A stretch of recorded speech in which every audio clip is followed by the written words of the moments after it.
everything. What has been your most memorable game that you've played, and why?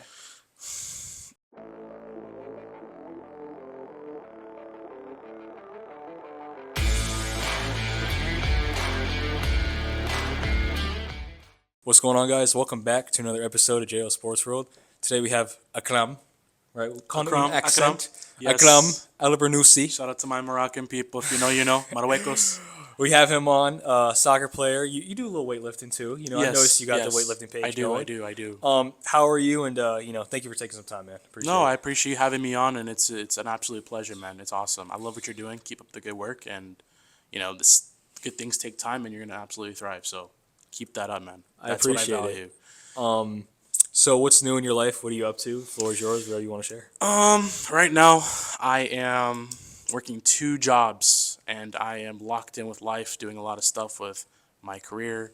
I'm helping out my attorney boss. She's awesome. Her name is Anna Lopez. If you're watching this, you're awesome. I love you. You're my mentor. She's awesome. She does family law and personal injury, so I learn a lot through her and everything. And she's just a remarkable person, honestly. And then my other side job, I work in retail. I won't disclose where my location is, but just usual retail stuff, just getting by, paying the bills, doing the usual. But when I don't have, a lot of work going on, the gym is where I'm going. Jake mentioned that briefly just now. I'm someone who values the gym day in, day out. That's like my foundation. That's where I built everything back. As long as I think of back in 2018, 19, that's the place that I've been to before the gym was even a trend. Like before COVID took over the world, people started going to the gym all of a sudden recently, making advertisements on Instagram, promoting a lot of things with gym. But I remember back then it wasn't really a popular thing. People would just think, oh, you can go work out and that's it. But I noticed that now it's become a product of society, as you noticed. I won't dwell in too much about it. It's a whole nother thing, but obviously we now have run clubs, there's gym places to go hang out, and there's so much now that I'm like, back then as a kid, I would have never thought it would come to this. It's nothing bad, but I do think it's a different social vacuum of people that are now coming together to be very healthy, but I think it's a different way of going about life. So it's my perception on everything that's got going on. So yeah. I like that. I like that. You mentioned the gym. So when did you really start taking lifting weights and going to the gym really seriously? I took going to the gym very seriously. I took it around 2017. I did a lot of running, so I didn't really go to the gym often. I was really passionate. I used Nike Run Club.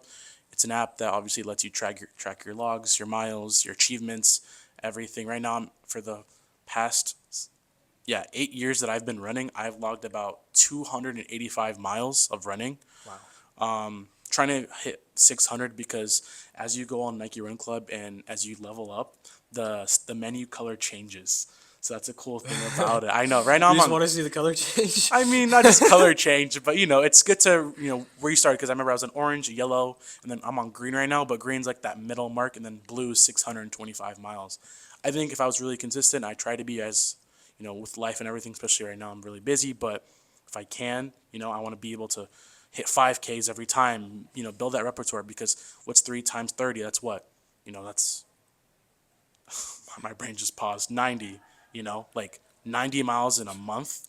I mean, I was waiting for you to do the math. I'm not gonna yeah, lie. I was like, I knew the answer to it, but I was like, I'm gonna let him take this one. I was like, I don't know, but that's something that I want to be able to build on each month because 90 miles and then 12 months, the sky's the limit. But of course, it's all about persistence, all that jazz of consistency, planning on time, being organized, having a solid schedule, having a good foundation. And I feel like people should always know that this is all part of your life, and always try to squeeze in it. No one should make excuses. But not to go on that too much, but I will say the gym, 2018 came around. I started running in the gym. I couldn't lift a 15-pound dumbbell for my life. No way. Yeah, no, I could not. I was like big. I was strong, but my form in the gym was terrible. I tell you guys not. I always get show Jake this, but it's an embarrassing video of me deadlifting, and I was like, my back looks so hunched over. I might as well have broken my back. Hold up. Everybody hunches a little bit when they deadlift, though. A tad bit. No one keeps it perfectly straight. No, not perfectly straight, but it was more of like I let my back fully hunch back, and it was not proper. I had someone on Snapchat years ago. I think it was Andrew or someone. I don't know. I forgot their name, but they swiped on my Snapchat story. They said, "Bro, you're gonna break your back. What are you doing?" was like, what do you mean? I had to go on YouTube, learn everything, but that's where the gym started for me. I started lifting more. I had a lot of questions. I would go to YouTube. YouTube was my main resource of being able to know how to do certain workouts, whether it was through burpees, Bulgarian squats, being able to do the correct push-up form, diamond push-ups, everything that I needed to know how to do in a gym.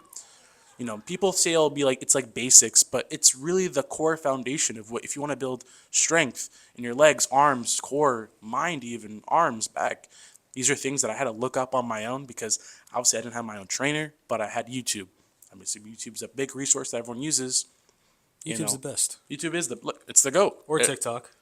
TikTok, I didn't really rely on it so much It because didn't become popular until years later. I feel like TikTok, as I said, 2019 was where kind of TikTok kind of slowly took off during COVID because everyone during that time was doing content. I even posted on some TikToks. I should have sent it to you some, but they're like cringy though. I'd never look back now and I'm like, what the hell was I doing? But I would use some of it at the time. But YouTube was my best friend, man. I would use that for deadlifting, running, being persistent in the gym, and just growing my arms, being able to, just have a good mindset in the gym. But that's where it all started for me. And also, if I ever was down, that's where I would go. Like Till up to your mood. that was the only way, or just running. Running outside was a big thing. I can't really run in the gym. I just kind of get bored if I'm just staring at a wall straight ahead. And then I'm like, okay, let's go. And I'm just like running. But outside running just feels to me, I know it may be hot, but for me, I just love running outside. I have a sense of like I'm feeling this velocity, the speed in my, the wind hitting my face, my arms moving, my legs one step at a time, each breath. And I just feel like this adrenaline rush. And it's so strong and pure when you're running that like I'll be honest with you, your mind is clear. You don't feel any. It's just you, your movement, and nothing but the sky. It's The wind, sky, the weather. that's all it is. You made a decision, I remember, to start vlogging, kind of vlogging your gym journey. What went into that decision, and why was that kind of important to you to put out there? I kind of gone down that route because for me, I just was like I saw a lot of people on Instagram do it at the time. I think this was around 2020, 2021. So I was a senior in high school at the time, and I remember like if someone could do it, why not? Why not? Why can't I do it? Why can't I just go for it, take a leap of faith, and see what happens? Like with podcasting. I mean, Right, true. same thing, same With thing. anything, right? Yeah, And with anything, just really, give it yeah. a shot and see what happens. I did that. I Yeah, did that. good for you. I took a initiative, and that's what I did. I noticed that I was trending with it slowly and slowly. I stopped after a while, which stunk. It's because I was like, I don't know what happened. I don't know if some drive went down the hill, but I feel like now I have a better way of doing it. I just probably need the time and resources to know what I'm gonna do in the future and be able to grow again. Because at the time, I had Gymshark athletes reach out to me. I had other influencers like comment on my stuff, and I was like shocked. I was like, "What's this? You were like that, man. Who's this gym girl who's commenting on my stuff about her workout?" Because I think I saw her thing on Instagram. I got her name. I think it was Maria or something. I don't know, but she was like a just Gymshark athlete. I think she does something else now, but it was like years ago, and she commented on it like, "Congrats! I love what you did. I'm gonna cry." Like whatever. I just copied her like workout. It was like 4 sets of this, 5 sets of that, 10 sets of whatever. I was like torturing myself honestly, but I just wanted to give the workout a shot, and honestly, it was very satisfying. I loved what I did, and I still do. I want to keep on growing it, but I want it to be unique. I'm someone who loves creativity. Yeah. I'm a big anime guy too, so I was kind of redecorating my page after I haven't seen it grow after some time, but it's getting there. I had a few follows recently, so I'm almost gonna hit 100 soon. So hopefully we can get there. Where can we find you? Go ahead. It's at ak.lifts7. So Okay. that's my handle for that. And Perfect. I love, as I said, I love my content there because it showcases my better deadlifting form. Earlier, I know I was talking about how stinky my form was, and not only that, but it's where I really grew my strength with everything. And I not only did it help me, but I also proved people telling me that I couldn't do it, and here I am now, like being able to push through those weights, being able to push through that process because, we all start from somewhere, and for me, that part of the gym was somewhere where I could really like just grow as an individual, not just physically but mentally.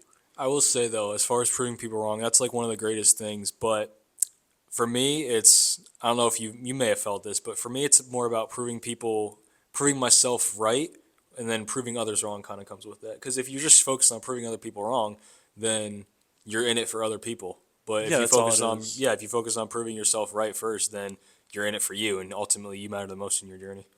No, it's as I said. My mom has a saying like this. I mean, I could say it in Arabic, but and I'll just say it to the best in English. It's like saying like, you are your own best friend, you know, and in that journey, of course, there'll be people there to support you, but at the end of the day, it's you against the world. Honestly, Yeah. this is the battle for like the gods. You'd say honestly. I'm not trying to sound Greek Roman here, but it's true. Like it's you're your own path, Hmm. and I'm not gonna go too religious here, but God has a kind of a destined path for you, and it's you're doing your own thing. People will have questions. People will be happy for you. People will be like not really satisfied with what you're doing, Yeah. but you're in control. You're in the driver's seat. No one's gonna take that steering wheel away from you. You're driving it all the way to where you want to go, and hopefully reach that miracle that you've been wanting to dream for. Honestly, like I that's like where that. it's at. Yeah, I like that a lot. What lift do you struggle with the most, and what lift is your favorite? So my lift, I would say the one I struggled with. I was good with like sumo lifting, because it was Hmm. just easier on the bar, like everyone Yeah, yeah, yeah, yeah. motions up. It Yep. was not bad. Be able to hook. I think the best way I could hook right now would be a 310. But man, hooking is a pain in the ass, dude. It's because I feel like it takes a lot of strong will because of your forearms and your knuckles, like just being able to grip hard and move up. Yeah. It's just pain. But I do feel like with the sumo, your bicep kind of engages and then you start pulling up. It is a bit of like a, people say it's a little bit of a cheat, but I don't care. Honestly, it just helps you get a better idea of how you can lift, and the form can come along with it. Um, but definitely the hook is just pain, bro. I see a lot of athletes online. I mean, Chris Bumstead does it. I mean, he does it like it's nothing, but that man's built different. Yeah, no, hook is just too much, man. I can't do that right now. I know you're a big soccer guy, so it leads me to ask you, what do you focus on the most, strength or speed and explosiveness when you train? Oh man, I'll tell you this right now. For me, I am trying to like cut down on weight. I'm not saying I'm big, but I would say like I've got strength. I have good explosiveness, but it's the, I will say like the, not even endurance, but it's just the tedious movements and being able to move quick on the ball. I mean, even in football, I know you played, like being able to sprint from someone coming at you at full speed, being able to have the right agility, the amount of endurance to maneuver right, So for me, that's like the most crucial thing. I've got power, I've got strength, but I definitely would say like more explosiveness and being able to be really agile on the ball and quick with my feet, faster than ever. Because I feel like back then it was not as bad, but I really missed how I played, and then now I'm a little rusty, but I that's something I really value. Like if I was on the ball now, I think for me my best trade would be being able to pinpoint the ball from like yards away, having a strong touch and being able to have a strong power shot, just hitting it right at the goal and being able to execute properly. So as far as weightlifting, what are your goals with it? Because in soccer, there's a lot of running. So how do you balance being strong but also lean to where you're, mobile enough? Balancing out the weightlifting and in soccer, I will say this to everyone. Everyone has a different goal in the gym, right? And I feel Yeah. like everyone, you have a different goal. So do Yep. I. For me, I don't want to train and become a bodybuilder, right? Right, right, right. Everyone Yeah. goes there to be super swollen. I get your Yeah, it's strength in. fun, Take the beer picture. It'll be great. Exactly. Get your Yeah. gains in. Do whatever you need to do. But for me, I'm trying to become much a stronger athlete. Because what good does all this muscle do if I can't be agile, right? Sure, Right. I'll have strength on my side. Right. That's awesome. But being able to balance everything out, like on like a on a scale, it's just perfect. Being able to, like, for me, that's what I value. So I train to become more of an athlete, to answer your question, if that Hmm. made sense. Yeah. Like just be able to value my conditioning, my cardio, but be able to maintain my muscle, my physique, still my strength, because I do know if you do run a lot, guys, your muscle tends to, you'll take more muscle and fat somewhere else, and then you start to look different over time. Because I know a lot of runners are a little thin, nothing wrong with that, but so they run like 4 minute, 50-minute paces, Yeah. and it's crazy. It's absolutely insane. I ran recently at a run club. It's called Socialista House. I don't really go now, but people run at like 5 minutes, man.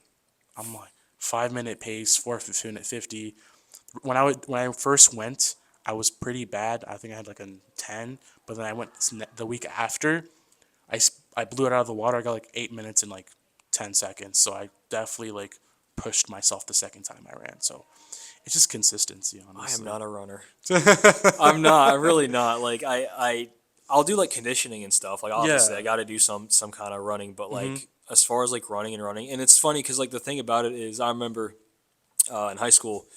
This was like maybe 4 years ago now. This was a long time ago. I remember the one girl was like running and she was so far ahead, but she had to slow herself down so she didn't get in front of the other people. So she ended up having to pace herself. And like I asked the coach, I'm like, why is she slowing down? He's like, she has to pace herself so she doesn't get in front of them because then she'll lose track. I'm like, oh my god, it's a mental game too. I'm like, I'm It out. is. Like, nope, absolutely not. I Like, think, bless the runners yeah. out there, man. I think I know what you're talking about. I remember, I think one time I had practice at school, at high school, and I saw people like running, and I noticed that people would slow down behind. I'm like, I would understand, but now when I ran, I see where that comes from. Even Yeah, I do that sometimes. If I need to catch like a quick 30-second breathing moment of stamina or energy, I will fall back not to exert myself. You have to listen to your body. You know, your body's everything. It's your temple. yeah. Taking care of it is the most crucial thing. I always emphasize that.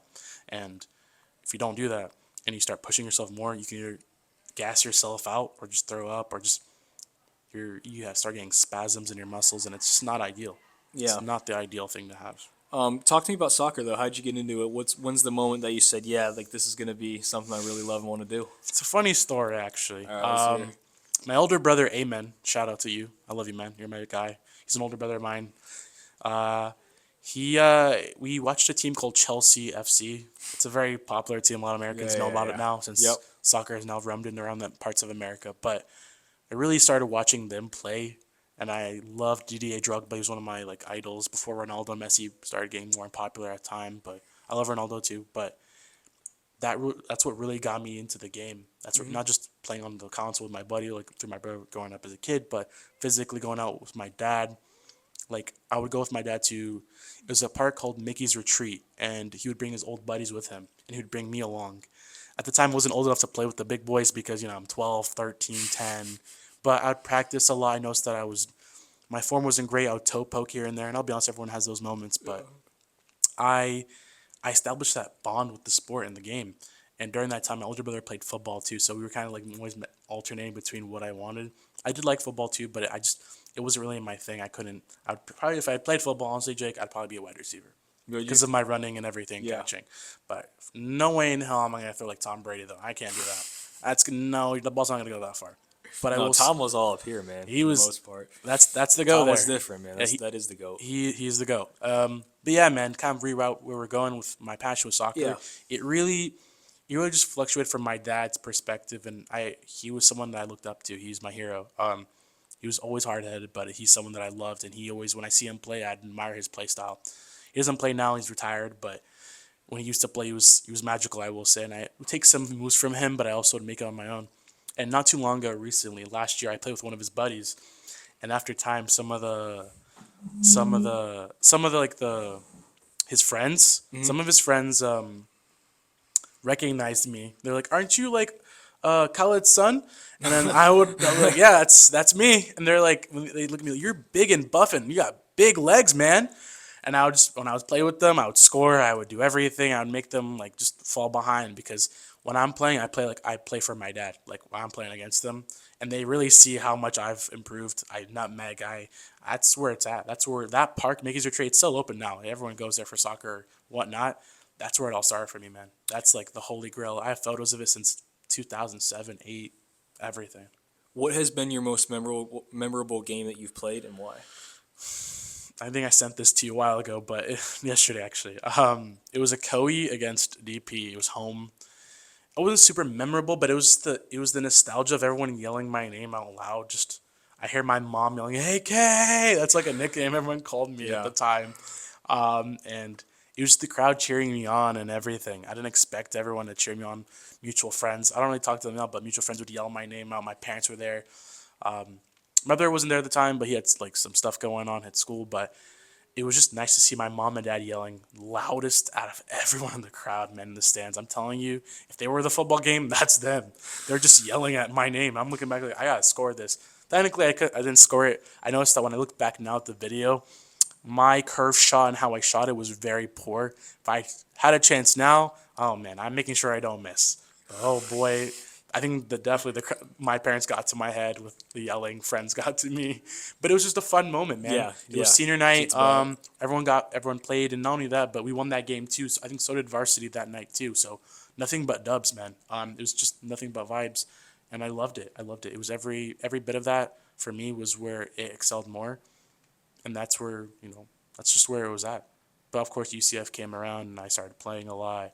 And I mean, that's another memory. If you want me to go on about that, I don't mind. But I captained two teams same year before I graduated. So like fall of 2023 and then fall of 2024. Sorry, I had to make sure my dates were right. No, you're good. You're good. But I captained both teams at the time. I had mutual friends. I won't say their names, but some of them didn't like me. Some of them didn't respect me. But something that you'll never take away from me is that I carried this team. I had good leadership. We won all games. We had a winning streak in IMs. We never lost. Nothing but dubs. Maybe till playoffs came around, it was really hard because a lot of the college kids either played club or one of them. The rule is like they can have one club player or whatever, and it was hard, man. Oh my god, it had passes that one person that was good, and it would be hard to like play against. But that's my biggest, I guess, not even flex, but achievement. I would say like taking both teams on and Hi. being able to like just carry everyone Yeah. in that aspect of just not just in the game but in the right strong mentality of just being a good person, leaving the team, having good characteristics, attributes, and just being overall like a strong human in general. And for me, I inherited all of those through the experiences I've had at UCF and through DP, you know, and it really made me think to myself like, okay, how can I apply this to myself moving forward in the real world, which I have done in numerous situations. What position did you play, and what did you love most about it? I played anywhere, honestly. I was really flexible and versatile with any position. I enjoyed being goalie because I thought of myself as Spider-Man at that point, just jumping around, flying around areas of parts of the goal, just being able to block out the ball. But for me, I was like an artist in the midfield. I'd always be encouraged to push up as a striker. I don't know why. I feel like being a striker is fun, but it's just like I wouldn't get the ball often because it'd be like five defenders on me, being able to beat an offside trap. I don't know if you know what offsides is, but it's like you have to make sure that the defender isn't like you're not ahead of the defender. So when the Yeah. ball's being released to you, you have to time your run very properly and be able to execute the right movement and everything at the right time. It's like, isn't it? I think it's similar to hockey. It gets so confusing though, like in soccer, because like they'll call an Yeah. offsides. I'm like, are you serious? And they'll show like usually on TV what they do is they show like the line. You know what I Yeah, mean? yeah, And on the I'm line like, on the field. Of course, when it comes to like, football, the yeah. flag when they throw it on the field. yeah, I'm like they actually like that. I'll be like they actually were offside. But like I hate the rule so much because it like It's especially when your team scores, it sucks. It sucks so bad. dude, it's a hassle, man. But thankfully at UCF, I mean, when you play IMs, they don't really do that for soccer, so you can be cherry picking in the back and not even run. I hate that though. That's something that I've seen at teams that play snobby. But for me, the midfield is where I was at, man.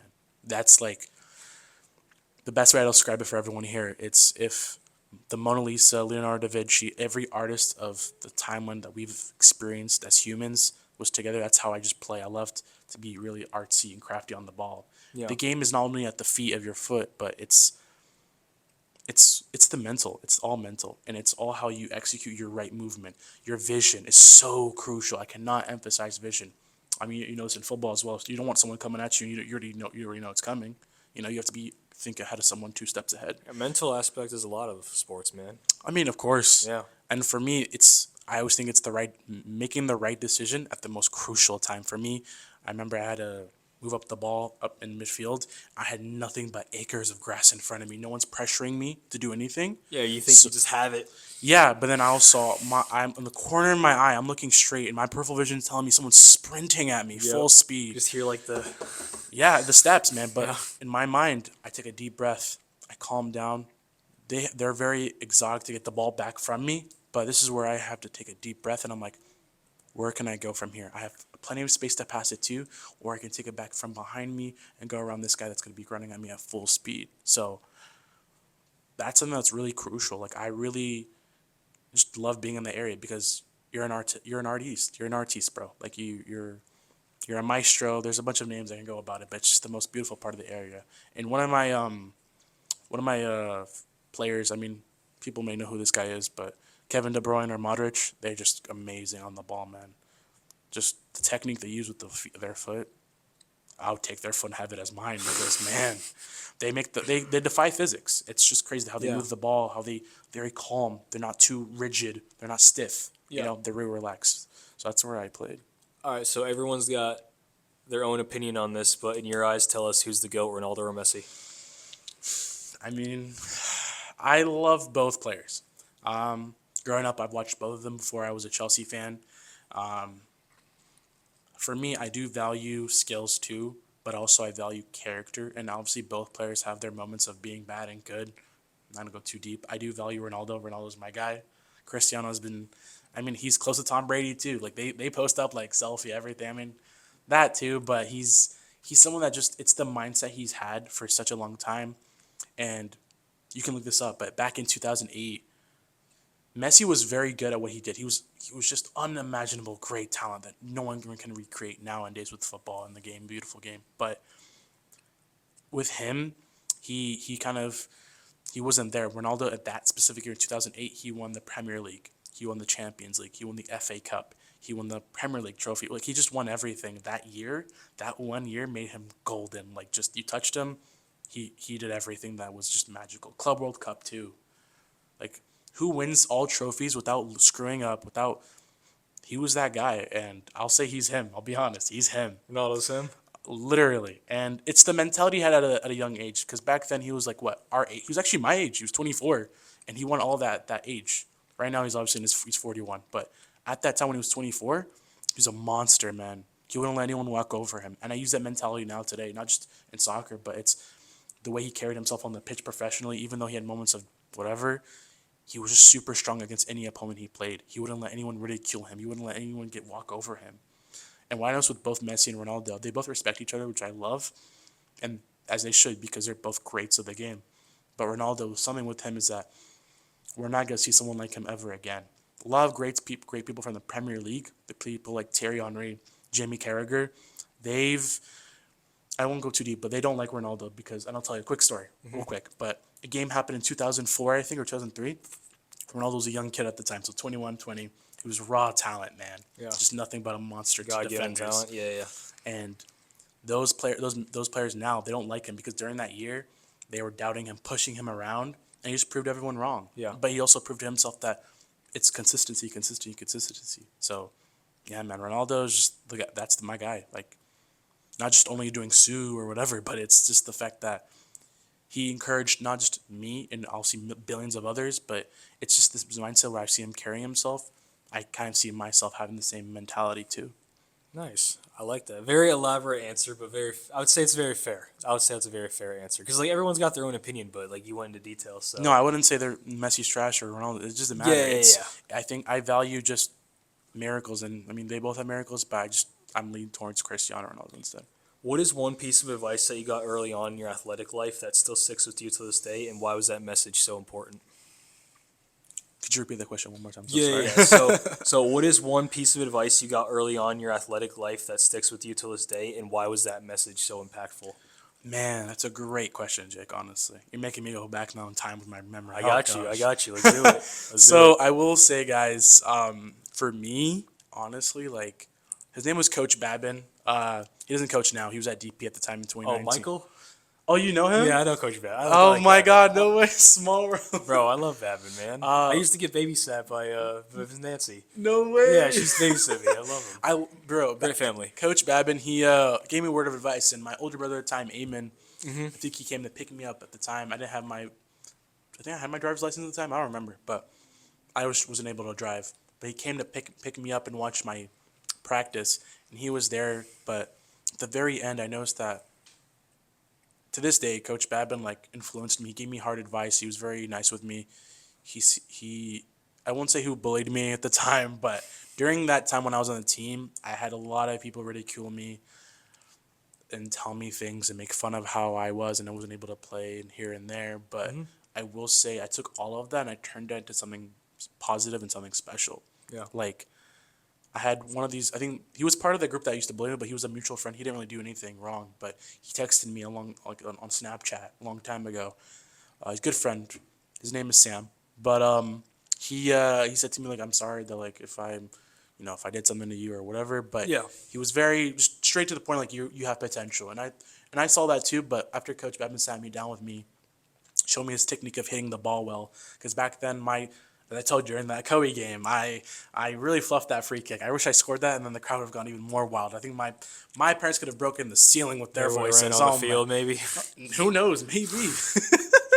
But I would say the biggest thing, honestly, was he told me not to give up on yourself and never just, never back down. I was always in a rough spot at high school at the time. I think back at it now, and I think I have a way better mindset than I was. If I was told this years ago, I don't know where I would be, honestly. I'd probably have quit, honestly. But his advice really shaped me and telling me just to ignore whatever anyone says to you. And he really just pushed me to become better. He even taught me how to do more power shots. We had like a one-on-one for 10 minutes after everyone left at practice. Like on the, like that field where everyone gets picked up from the car rider area. Yeah. Not the football field, but the field on the right. Yeah. That's where JV practice was. Yeah, right? there you go. Yeah. We're like those what's it called? Those rugby posts are. Yeah, So we'd use that yeah. as a goal at the time, and he would tell me how to shoot very well. And oh man, since then, I know how to have a better power shot than ever because of him, and I thank him for that. And I mean, I don't know if he remembers me. I think he does. Probably does. It's not too long ago, but he was someone that I looked up to. He was a great guy, and he had faith in me. I won't say anyone else's name, but he was someone who really, as a varsity coach at the time, he had more faith in me than other players. Yeah. And I can say that with proud chest. I like that. I've learned at times that everyone has their own definition of success in life with whatever it is they do. So, what does a successful life look like for you in your eyes? Successful life, man. There's so many answers to that question. There's numerous answers that anyone can think of, but I would say, according to my own belief and my own strong perception of what life is and a strong, successful life, is being able to have the financial flexibility, man. Being able to be financially flexible, being able to be, have the things that you need and not stress so much, having the burden on anything in your life, and just be able to have just the free will to do anything you want, not just hang around and go to clubs and parties. I'm not going to sound like I'm someone who's crazy right now, but I will say, to me, like, I think of a successful life is that, like, all those clubs and parties are always going to be there. Mm-hmm. I can go to Fort Lauderdale the next day and go, and I'll still see Sway Club. I'll still see Celine or whatever in Orlando, or what's it called, Space Club in Miami. It's still going to be there. Mm-hmm. But something that will not go away, something that will go away is your age. You'll get older. You'll get tired. The food doesn't taste as well anymore. The money doesn't feel like you're rich. You don't feel like things start to feel not that good anymore. You start to notice change that you can do better in. And for me, I've noticed that just having that stability is the most beautiful thing in life. And if you can do that, man, you can break the whole ceiling down and just shoot for the stars like Superman, man. I'm telling you, that's all it is. That's just my vision of just success, dog. Like, that's where it's at. I love that. And I got one more question before we wrap this thing up. So, if you have any in mind, what goals are you looking to accomplish in the future, and what makes them significant and important to you? Goals in the future. Right now, I'm studying to go to law school. I want to be able to become my own aspiring attorney. I want to be able to, how can I say this? I've had this saying before told me, but like, don't exert yourself to help too many people, not help yourself. That's great. But for me, I want to be able to have the strongest reputation as an attorney than just have, obviously want to have a lot of money too, but having that balance, you know what I mean? That's the goal, having that balance. Because I'd respect more rep in my career than having just more money. Because if I don't have rep, I don't have his money. What's that perception look like to you? Uneven, but also people give you a negative connotation of who you are as an individual. Yeah. They'll think, oh, this guy's just an obnoxious guy who just wants our money and whatever. Like, not a true good person. And that's true with anything, with any big corporation nowadays. It's just how it is. For me, I want to showcase the world that, like, no matter where you live, whether it's Wisconsin, Michigan, Utah, Montana, North Carolina, I can go on and on. Yeah. People matter, and I want to be able to show that they matter, man. They're human just like you and I. We're standing right here in this building. Like, they matter, man. Right. And for me, that's my reputation. I want to be able to help those pro bono cases be able to, even if it's for free, I know I can sleep at night knowing that a family still has their son in their home. I can sleep at night knowing that the family that has their daughter and has their citizenship in their house and they're all happy together and be able to have their family dinner the next day. That's something that I value. Money's gonna come and go, but those memories, man, those memories are gonna stay for you forever. They'll always stay with you. I like that. I like that. Very interesting. I Yes, get different answers. Sometimes it's cliche, sometimes in depth, and you like to go in depth though. I like that. I like that. it's not even just in depth. It's just that's the perception I have of life, and I feel like my belief is if I do something good, I know maybe in 5, 10 years, good's gonna come onto my doorstep, and I'll be the most beautiful blessing in life. Perfect, brother. Well, I appreciate you coming on. Thank you for having me, Yeah, man. dude, this was so much fun. Keep me updated with everything, and yeah, man, this was fun. So thank you. No, I thank you so much. I appreciate it, man. It Yes, means a sir. lot. Thank you.